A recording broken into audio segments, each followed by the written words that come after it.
Good morning. You all sound dead. Good morning. This is my upteen time coming to SNU, and I talked to Blair when he asked me back in December if I can come the day after Martin Luther King Jr.'s day we celebrate his birthday, and many people canceled that event because of the weather. And I asked Dr. Blair Spindle if he wouldn't mind if I recited Martin Luther King Jr. speech for you all on this morning. And before I do that, I want to just tell you a crazy story. I didn't know how I was going to pay for college when I'm the third child out of 11 brothers and sisters. I'm from Tulsa, Oklahoma, and there is, I have an older sister, I have an older brother, and my mom and dad struggled putting them through college. And I asked God when I was in middle school, I was on my bunk bed, and I said, Lord, give me some type of talent where skill, anything, where my mother and father won't have to struggle for me to pay for school. Fortunately, I got a scholarship to come to Southern Nazarene University and run track here. Coach McGrady, I'm not sure if he's still around, but he was my track coach, and so I was able to pay for school that way. I was a preacher, and I got called to a church in Dangerfield, Texas, and I left there going to DBU, and they had this thing called Black History Chapel at Dallas Baptist University. And while I was at DBU, something crazy happened at the Black Chapel. That was the only chapel black people got at DBU. Is black. It was called. What is it called? African American Chapel. I don't know. It was the first Monday in February, and the person that was over her name was Tiffany, and we had 45 minutes for the chapel, and 3 people backed out on her at the last minute.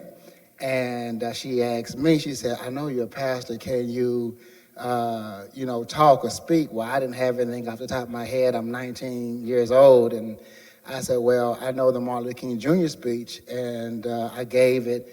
The guy came after me. After the chapel was over with, he tapped me on the shoulder. He said, what's your name? And I said, Brtrain Bailey.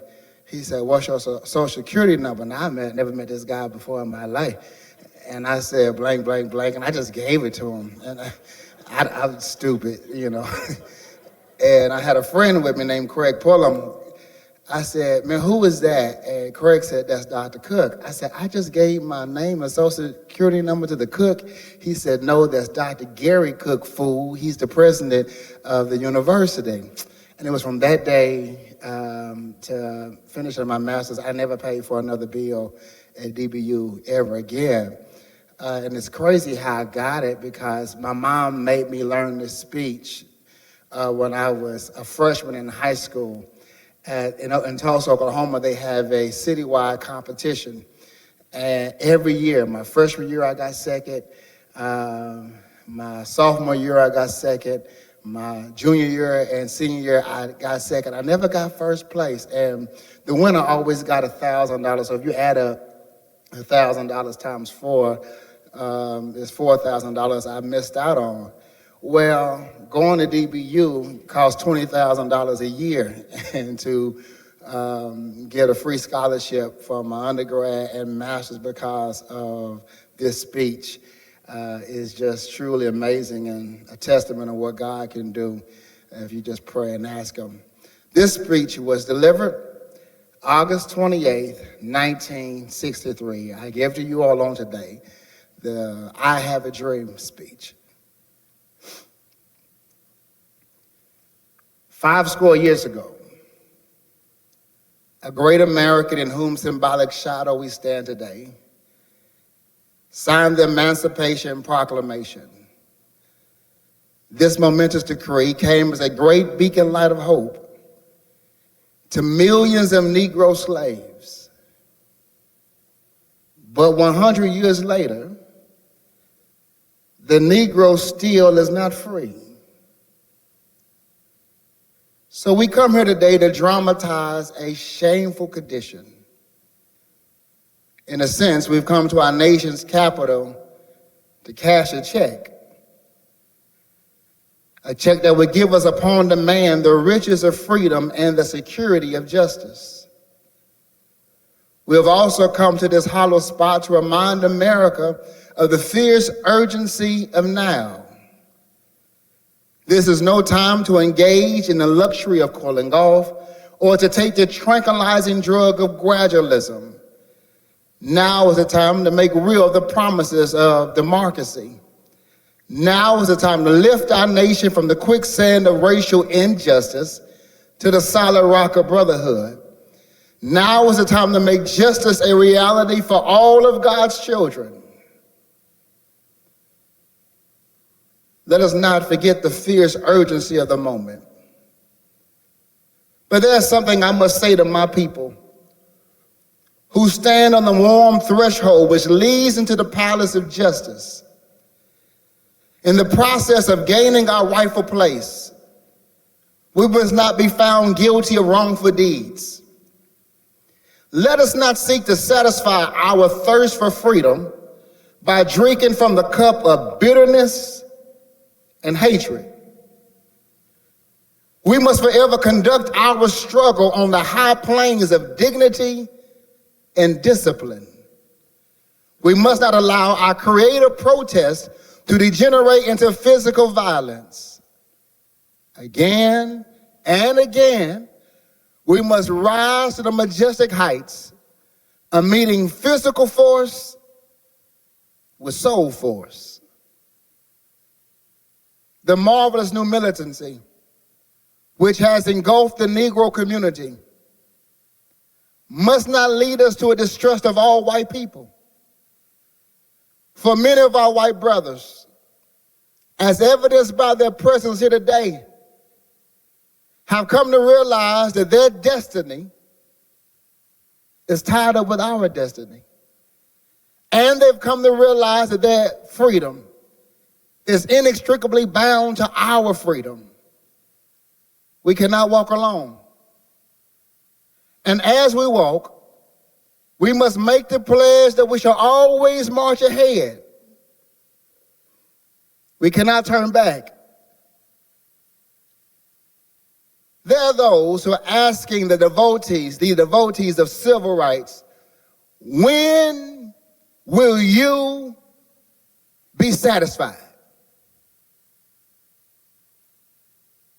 We cannot be satisfied. As long as the Negro's basic mobility is from a smaller ghetto to a larger one, we can never be satisfied. As long as our children are stripped of their selfhood and robbed of their dignity, we cannot be satisfied. As long as the Negro in Mississippi cannot vote, and the Negro in New York believe he has nothing for which to vote. No, we are not satisfied. And we will not be satisfied until justice rolls down like waters and righteousness like a mighty stream. I'm not unmindful that many of you all have come here today out of great trials and tribulation. Continue to work with the faith that unearned suffering is redemptive.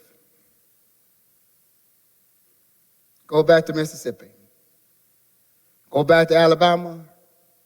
Go back to South Carolina. Go back to Georgia. Go back to the slums and ghettos of our northern cities, knowing that somehow this situation can and will be changed. Let us not wallow in the valley of despair. I say to you today, my friends, so even though we face the difficulties of today and tomorrow, I still have a dream. It's a dream deeply rooted in the American dream. I have a dream that one day this nation will rise up and live out the true meaning of its creed. We hold these truths to be self-evident, that all men are created equal. I have a dream that one day on the red hills of Georgia, the sons of former slaves and the sons of former slave owners will be able to sit down together at the table of brotherhood. I have a dream that my 4 little children will one day live in a nation where they will not be judged by the color of their skin, but by the content of their character. I have a dream today. I have a dream that one day every valley should be exalted. Every hill and mountain will be made low. The rough places will be made plain, and the crooked places will be made straight. And the glory of the Lord shall be revealed, and all flesh shall see it together. This is our hope. This is the faith I go back to the South with. With this faith, we will be able to hew out of the mountain of despair a stone of hope. With this faith, we will be able to work together, pray together, struggle together, go to jail together, stand up for freedom together, knowing that we will be free one day.